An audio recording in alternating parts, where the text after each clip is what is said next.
Hi, I'm Larry London. Welcome to Border Crossings. On today's show, 3 New York City brothers who call themselves AJR will join us to talk about their debut album, Living Room. Adam, Jack, and Ryan all grew up sharing a passion for music. They knew one day that it would become their career, but they had no idea that it would be together. AJR write, record, and produce their music from the comfort of their apartment. Their music has been described as a combination of pop, doo-wop, electronic, and dubstep.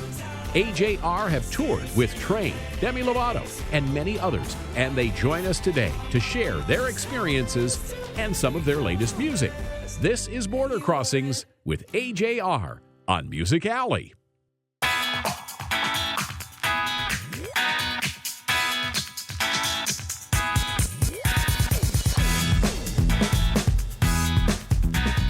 We welcome 3 brothers from New York City who have come to us today to talk about their brand new album and, I believe, a potential tour. We've got AJR in our studios. Welcome, AJR. Hi, thank you so much for having us. Now, AJR is actually 3 brothers, Adam, Jack, and Ryan. You got it. All right, Adam, Jack, and Ryan. And you're not in the order of Adam, Jack, and Ryan today. This way. Adam, Jack, and You're Ryan. that way. Yeah. Kind of the Hebrew way of doing Exactly. things. Now, first of all, congratulations on all the success you've had with 2 EPs. That's got to be a very exciting thing for you to be finally releasing the big studio album. The entire album was written, produced, recorded, and mixed by us in our living room, which is why it's called Living Room. Yeah. It's a perfect name for the album, Living exactly. Room. So you do have a record label now. You have a deal. I read somewhere where you got I think it's with Warner Music or what? Yeah, so we actually started our own record label called AJR Productions, and we started out street performing in Washington Square Park and Central Park in New York City, and made some money to buy a microphone, Pro Tools, and started recording. And we put out our first song, I'm Ready, before we had a record label deal. So we just formed our own label. And now we have this really great relationship with Warner Brothers, where all the creative stuff happens on our side and all the business stuff happens on theirs. So we still get to put out basically whatever kind of music we want, which is really lucky. And what's this fascination with SpongeBob? Why you know, That was his idea. Of all the songs you say, okay, we're going to release our debut single and we're going to sample SpongeBob throughout the song. Yeah, I came up with that idea about 2 months before we wrote I'm Ready. I actually came to Ryan and said, you know, an EDM artist like Skrillex or David Guetta should use SpongeBob as sort of like an ironic throwback for like the kids who used to watch SpongeBob as a child. And he was like, that's a great idea, but we're going to do it. And that was kind of the first step in making I'm Ready. And you guys have always been, you know, pursuing this music dream together because you're brothers. Obviously, you grew up in the same house. And so was this an early thing that you decided we're going to do this? We grew up listening to like Beach Boys, Simon and Garfunkel, all the great artists of the 50s and 60s. That really inspired us. We started doing harmonies like the Beach Boys and then started writing our own stuff. Who's the young one? 17, 18? That's me. You're the young one. 50s, 60s, Simon Garfunkel music? All 3 of us just grew up listening to that stuff. Parents, obviously. Yes, That's they were the ones that introduced us. And Almost. today, and you mentioned Skill Rex and those kinds of groups. Is that what you're into? Is that what you listen to?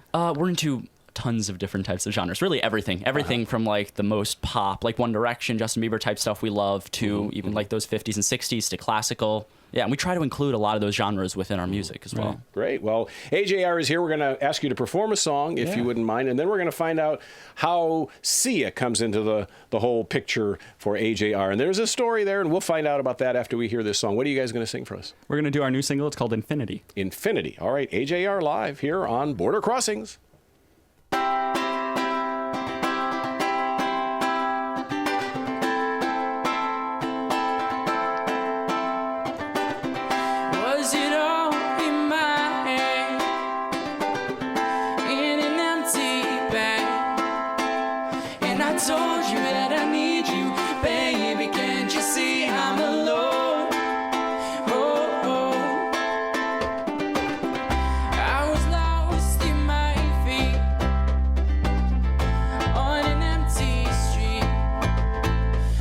Save your seat, infinity, forever, figures 5 and 3, you know.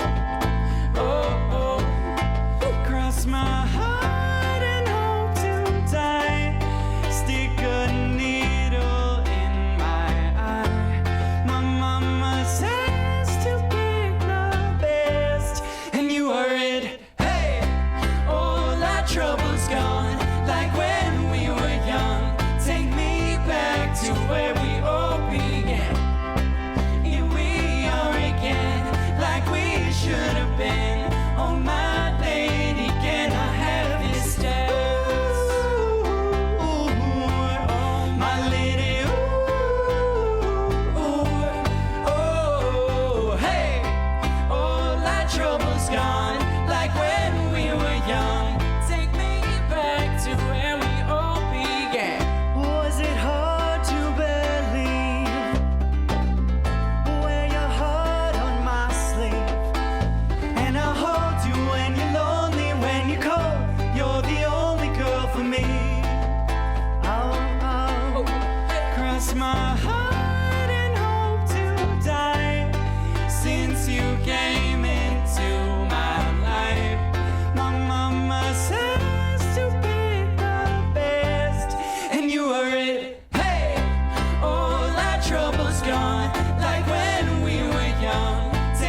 sounding great. Thank you so much. AJR. Thank you. Very, very good sound. Adam, Jack, Ryan. Got it. Got it. And Living Room is the name of the album. You guys are on tour right now, or is this promotion for the album? What brings you to DC? We're doing both at the same time. You know, kill two birds with one stone. Exactly. We're in an opening slot on a tour right now, and then after our album comes out, hopefully we'll be going on a headlining tour. And you guys have performed with people like Demi Lovato and Train and things like that. So a lot of fun, I guess. You know, had you pick up anything along the way from these artists? They have absolutely. any, Yeah, I like one pearls of of our wisdom. Yeah, exactly. One of our favorite things is actually watching artists perform, picking up like gestures or the way they, motion to the audience. It's just super helpful. What's a lot of fun too is performing in front of a lot of different types of audiences. We've done a lot of these college shows. We've opened for Demi Lovato, who obviously has younger fans. It's very cool to see that we can appeal to many different types of people. We did this tour for, I don't know if you know Hoodie Allen. He's like a Sure, he's got a song rapper. with Ed Sheeran right now. Exactly, Yeah. We did a tour last year with him in England, and we appealed to his fans. So it's cool to see that you What can a appeal to diverse audience. Exactly, yeah. And that's great exposure. You said you were in England, so are you guys doing a lot of world touring and performing? Yeah, we actually came back from Australia, I guess a couple months ago, and we did some promo touring there. And the song actually, Crazy, blew up in Australia and was number 3 there in the country. Right. So 2 times platinum. Exactly, Double yeah. hit. Oh, Hey, you did you your know. research. See, I studied you guys. I studied you guys. I love your sound. I love what you're all about. And I find it interesting that a group of young musicians is finding the roots back in doo-wop, and you even do a little folk. I read that there's some folk mixed into your music, so you kind of you don't get pigeonholed into one particular sound. You're kind of flexible enough to do a bunch of things. Definitely. Now, if I were, like 2006, if I were walking through Central Park in New York, I would see you guys performing. How did that go? You just said, let's go out and beg for some money. I mean, how do you do that? Well, growing up in New York, that's all it is. That's what there's everybody so does. many street performers, and we were thinking we love music so much, we want to take it to the next level. Let's just do something like this. Yeah, so we got, what did we get? We got like the ukulele. I mean, we actually bought the ukulele, like you said, from street performing, but we took like mics, went out, and we just sang for like 6 hours a day, each day over the summer, and that's how we spent How our much summer. would you make in a day? Typical day. I mean, We did, sometimes we did like 150 an hour, which was like a really good wow. day. But I think I'm yeah. going to quit my job. Well, I was this like 8-year-old kid doing like Michael Jackson dance moves on the street, so they felt kind of bad for me. So they were like, all where right, the let me money help came this kid out. Yeah. we almost got arrested one time, actually, because What we did didn't you have do? a permit. So the police tried to take us away, but we convinced them, because he was an 8-year-old kid, we convinced them not to arrest us. That We is convinced big them to business. just take him away as the 8-year-old kid. That's big business now. I mean, there's a lot of people who are performing in the New York subways. Yeah. And there's competitions as to who gets the rights to get in a certain subway. It's like such politics within that group. Yeah, it's crazy. Well, that's great. And so when you're writing your music, is this a family effort, or is there one brother here who kind of is the creative genius behind the songwriting process, or how's It's that work? definitely collaborative. I do a lot of the writing and producing, but it's definitely, we wouldn't have the sound we have if it wasn't for all 3 of us individually. And who has the final say? It's the 3 of us. We all did. Who's in charge? I'm trying to get you guys to kind of fight each other. do a I little see. rolling around, a little Oasis stuff, but but hey, the world needs a 3-brother band now. The Jonas Brothers have called it quits, so there's a vacant spot for AJR to occupy on the charts now. And I know that you have a lot of internet followers. I mean, you kind of have really developed this on the internet, and a lot of people have given you a lot of attention. You were the artist to watch and artist of the year. And as you say, Australia, you guys are on fire as well. So hopefully we can, sell some records in the United States and put you at #1 on the charts here. Oh, that'd be That awesome. would be awesome. Yeah, because you guys have a great sound. You're going to do another song. Yes. Do it, yeah. What's the next one you're going to? This one's called Growing Old on Bleecker Street. And like you said, we're very inspired by Simon and Garfunkel. And we grew up right near Bleecker Street in New York City. Okay. So this is about the neighborhood we grew up in. 1, 2, 3.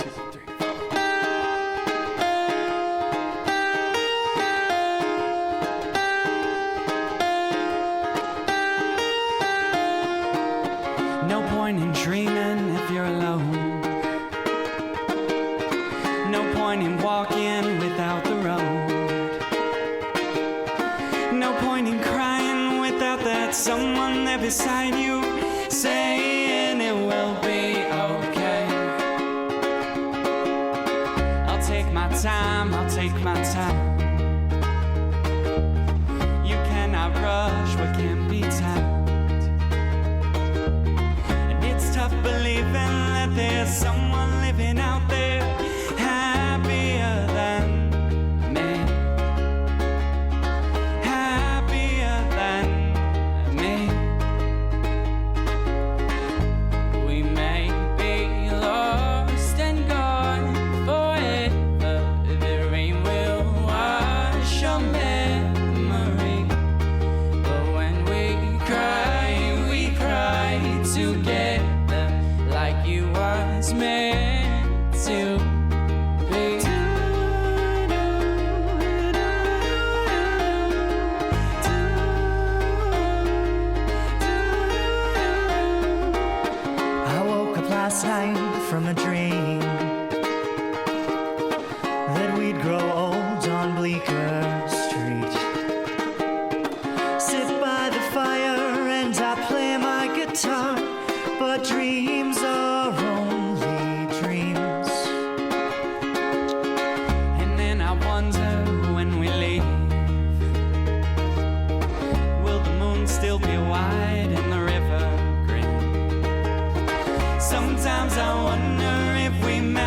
if we're not written down?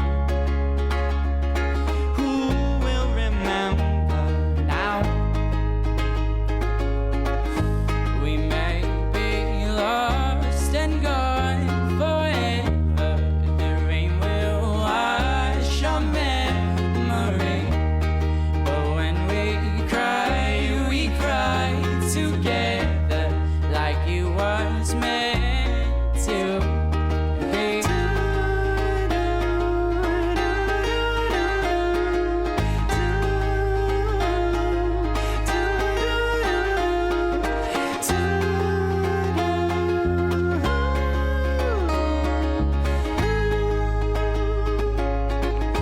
We may be lost and gone forever. The rain will wash our memory. But when we cry together like it was meant to be. All right, sounding great. AJR in our studios in downtown D.C. So what is it you're doing? Is that looping? I mean, you're not It's looping a because I don't hear sample anything. machine. So I use it to like trigger the individual sounds, you know, sometimes piano, and for the SpongeBob too. You'll see a little later. I'll Oh, trigger cool. it there. Yeah, oh, that's cool. Yeah. That's all the technology is just amazing. I mean, Yeah. you know, it's really easy to use. It's fun. it's Yeah. endless Should what you can definitely go do get one. these days. And did you have any problems using SpongeBob? Did anybody come back and say, "Hey, who gave you the rights to put SpongeBob in your song?" We actually got the sample cleared early on, and it seemed like Nickelodeon didn't necessarily think it was going to be a big hit, so they gave us a really good deal. Yeah. So we And got then off they easy. asked you back for the movie, right? I mean, you No, we actually, we were surprised. Yeah, we were thinking maybe they were going to use it, but they didn't. now the two older brothers went to Columbia, or still in Columbia, or did you graduate? Yeah, I graduated from Columbia. And I'm at Columbia now, and he's going to Columbia. And of next course, year. the parents insist that you get the degree and you finish the study. So how does that come into play with the making music? And as you become more popular, your time becomes more in demand musically. Right. I've taken these past couple years off of Columbia because the music has taken up so much time. But even while I was out there, I was producing stuff in my dorm room. If it's important to you, you find time for it, basically. What are you studying at Columbia? Not sure. We'll Not see. I just sure, did my yes. freshman year there, and I didn't declare a major yet, so we'll see. And what got you into music? I mean, what was it? Was it the listening to the parents' love of the music you mentioned, or was it girls, or what is it that attracted you to get into the music Our business? dad was always a lover of music. I mean, he played drums going up, and he had actually the same drum set that Ringo Starr had when he was a kid in his living room, and he actually kept it, and now we have it. And him playing on vinyl, everything from Beatles, Beach Boys, Joni Mitchell, even Peter, Paul, and Mary, like it was very inspiring to listen to how those people grew up and had songs with a message. So that was something that was really important to I us. also think the harmonies are kind of really what got us. I mean, when you listen to music, the music that you really love is the music that makes you really feel something. And even at that young age, when we heard the harmonies of like 3-part and 2-part, it's just made us feel it. So, we gravitated towards and it. so there you were a few years ago. You got the idea. Let's send out our stuff to a bunch of celebrities. And I think I read something like 80 celebrities. Yeah. Was the number, the magic number. And then all of a sudden, you get a response. So you tell the story. We were in a psychology class together, me and Adam, and he was taking notes, and I was tweeting to celebrities at Justin Bieber. While you're in class, right? Exactly, yeah. At Justin Bieber, the link to the video, and no one responded except the last one I did, which was Sia. And she ended up retweeting us, and she wanted to go meet us for breakfast, so we met her for breakfast in New York City. And she came out of her hotel room singing "I'm Ready," which Wow. was very Did cool. she at let the you time. see her face? I mean, Yeah. did. Oh. At that time, she wasn't. at that so, no mask, into the no mask. veil. No, and We're so the only people that know who she looks you, like. the Yeah, only well, three yeah. that got to see her, and her husband. Right. Yeah, and then she ended up introducing us to our now manager, so very exciting. It was Right. really cool sitting with her at brunch. We were talking about songwriting, and she wrote down things about structure and how she likes to write songs, and we were playing her stuff. It was really nice to see such a down-to-earth celebrity. Right, and all it takes is a break, and out of 80, you got one person, and that's a pretty huge person to get. Sia's right now. I mean, she's a hot property. Absolutely. Yeah. And so that's has she influenced your music? Has she talked to you about the songs? Do you run them by her before you were going to record? Yeah, we send her a lot of stuff. She has great opinions on stuff. She loves the big hooks and like the big soaring melodies, so we look to her for opinions on stuff like that. Any chance she'd write something for you or collaborate Maybe. on something? That would be with you? awesome. Love to That would be collaborate. And she awesome. could bring in some other people to do some stuff with That would you be too. very cool. Yeah. That would be fun. Once we collaborate with her, we can't show our faces though. No, That's, that's the right. rule. You all wear veils. It's in the contract. With Who her. is A? Who's J? Who's R? Yeah, exactly. We're all just silhouettes. So the first two EPs did very well for you, and now the big album's coming out. And what can we expect from this album? What's the sound? What's the story you're telling? Is it a concept album, or is it's a concept in that the entire thing was made in the living room. So it's a pop album in the way that like Pet Sounds was a pop album. And pop, we were talking about this, it's kind of a funny genre now. It's kind of become the anti-pop genre where every song that's big is a folk pop song or hip-hop pop or, you know. Right. So we wanted to do something that was proud of being pop. It's a pop album, it's creative, it's edgy, we're really proud of it, but it is a pop album at its core. And what are some of the songs we should be looking out for? Your favorites on the... I imagine each one of you has different favorites for different reasons, but, you know, when the album comes out, what should we be looking for? My favorite is probably a song called The Green in the Town. I really like to play it live, and it's a really big pirate-style anthemic song. So Back to SpongeBob. We have a song called Big White Bed. That's this song that no one has ever heard before, none of our fans. It's a new one, really broken down, simple acoustic with a lot of like reverb vocals. It's like really interesting sounding. It's definitely my favorite. Can you? We have something called an overture that is coming out soon, and it's kind of the modern pop version of a like classical overture from a Broadway show or something, where it like cuts up the vocals. So I'm really excited for people to hear that. that combines all the songs on the album into Right, one exactly. song. Oh, that's great. Yeah. That's fantastic. And so it's interesting to hear you each have a different favorite song for different reasons on the album. So that's kind of really cool. And so, I mean, the influences go back to the 50s and the doo-wop and whatnot. And so today's sound, you're cutting edge. You're creating your own unique niche. And so where do you want to be in a year from now? Where do you see yourselves? What's your short-term plan, long-term plan? I think the short-term plan is to play in front of as many people as possible. One of my favorite things is to see people's reaction when we're playing songs, whether it's something they've heard 100 times before or something brand new, to just look into their eyes while we're playing and see them appreciating what we're doing is just so rewarding. And even selling 1 million albums, there's nothing like playing for one person and just seeing their reaction to music. So that's what I'd love to do more of. Sounds like you like the smaller venue type things then. Yeah, I mean, you play a festival of 50,000 people. Right. It's not as intimate. I mean, a smaller venue, you can really see faces. Yeah, as much as the goal is like Madison Square Garden for anybody, I'd love to do those couple 100-person rooms around the country, even when we can play stuff like Madison Yeah, you Square hear a lot Garden. of rappers saying, like Macklemore specifically, he's always like, I like the smaller venues because what he's saying is so personal to people. So we like to like have a conversation with them. It's great. Right. So what's been the highlight for you guys up to this point? Because you've been doing this since 2006. So this isn't yesterday. I mean, you've been doing it a long time. What's been the highlight? Australia was great. It was just a great trip, and it was great to see how well our song did there. Yeah, we were saying that's like the farthest you can possibly get away from where we live, and people know our music there, which was just amazing. It feels almost like we've conquered like the other side of the world. And you where know? else have you performed besides Australia? And you said London earlier? Yeah, we did. So where London, else? Manchester, Birmingham, through the UK, we did. And all throughout the United States, I think there have only been 3 or 4 states that we haven't visited. Wow, yet, that's so. fantastic. And so, I mean, like I said, this has got to be exciting. You're young, you're very talented, and you have your debut album coming out. So there's some nervousness, anxiety, worried about, oh my gosh, what's going to happen and all that. And so then the plan for the summer is big tours? The plan for the summer is big tours. Big tours. You got it. Big tours. There it right, is. the nail on the Nothing head. else more to say than big tours.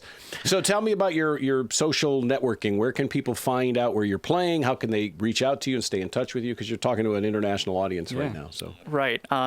Everything is at AJR Brothers. So our Twitter, Facebook, Instagram, YouTube, they can find everything at AJR Brothers.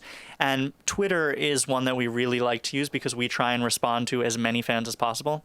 We don't want to hide behind any kind of facade. We want our fans to see that we're actual people and we can take out our phone and say back to them, oh, that's awesome. Thanks for the love or whatever. So Twitter is one where we really like to interact with people. And so, I mean, best advice you got so far, and who gave it to you? Don't do anything for the money. Don't do anything for the money. What are you doing it for then? I'm doing it for the money. For the love. Yeah. For the love. Love doesn't pay the rent. Yeah. we'll be homeless just as long as we As long as we have the love. I love that. I love the sincerity that, that you are, grounded and down to earth like that. That's very, very nice. Don't ever change. Don't ever let anybody change you. Deal. If people want to catch you online, they should definitely check in with you, and you'll respond to the Facebook messages and the Twitter messages will, yeah. directly yourselves. And the tour is going to go around the world, hopefully. We'll see. So the audience will be able to invite you to, come perform in the different countries. I'm going to ask you to do another song, Yeah, definitely. if you wouldn't Absolutely. mind.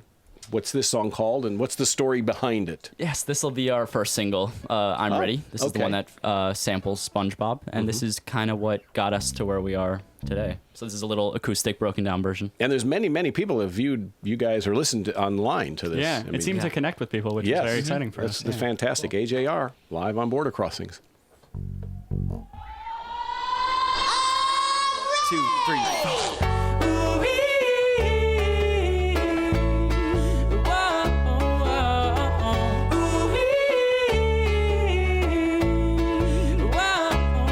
Are you ready? Feeling good, feeling right across the floor, and I'm already losing my mind. Baby girl, looking fine.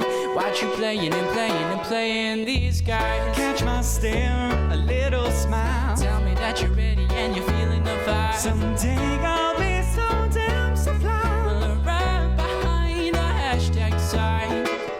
I won't forget you, but I may forget your name, my lady. I know what you're thinking when the bass starts ringing. Can you tell me when you're stoked to start? Are you ready for tonight? Setting it on fire and we'll dance until we're dumb in the dark. My lady, I know what you're thinking when the bass starts ringing. Can you tell me when you're stoked to start? Oh, are you ready for tonight? Setting it on fire and we'll dance until we're dumb in the dark. Hey, are you ready?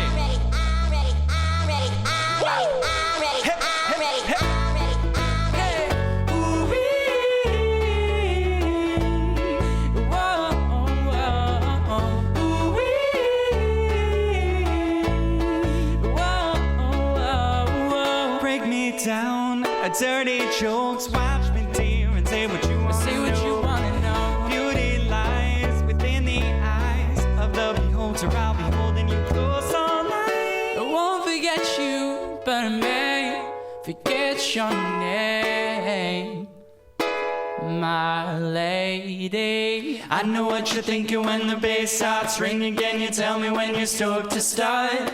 Are you ready for tonight? Setting it on fire and we'll dance until we're dumb in the dark.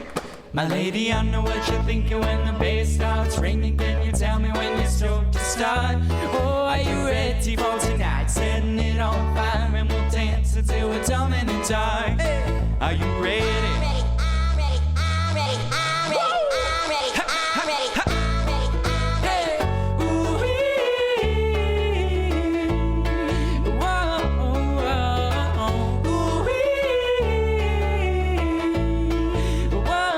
Break me down, I'm ready, break me down.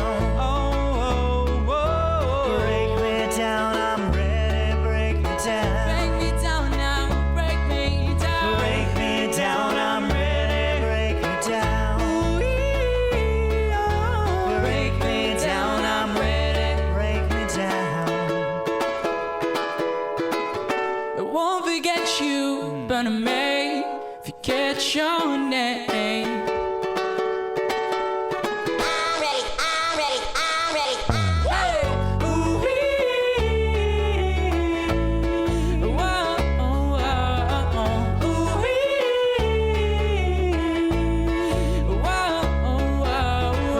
me down, I'm ready, break me down. Break me down, I'm ready, break me down. Are you ready? AJR, and I'm ready. And is that song going to be on the album? Are you including Yes, it? it is. Definitely, It's Yes. definitely Living Room is the album. March 3rd is the date.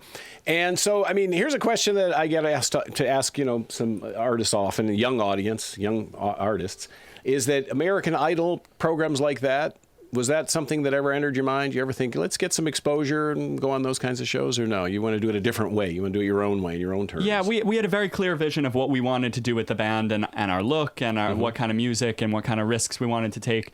I think we got like a bunch of those shows reached out to us, got but some we really, offers, yeah. we really felt like we wanted to go grassroots and do this ourselves. It's rewarding. And so Yeah. what happens when a big label says we want to sign you? I mean, it has risk and reward, because the reward obviously is the big promotion budget and all that stuff. Right. But the risk is they take control that you are used to having. And you guys started from the very basic bare bones with you're Yeah. playing for a microphone, to buy a microphone. Well, that's Now- why we're very lucky that we have this deal with Warner Brothers where we get to do the creative on our side, and then they push it to radio and whatever. So That's it fantastic. feels good to have that. It's a win-win then. Yeah, exactly. Everybody wins. It's a new model for the music industry. Yes, it is. About time. What do you think of the music industry as young people coming into the business now? I mean, it's a tough business. Yeah, it is Yeah. a tough business, and there are so many people who now have really strong and innovative ideas, especially young musicians, and the music industry is seeming to accept them with people like Lord, Imagine Dragons. You're hearing more new innovative stuff on pop radio, which is really exciting. And people are starting to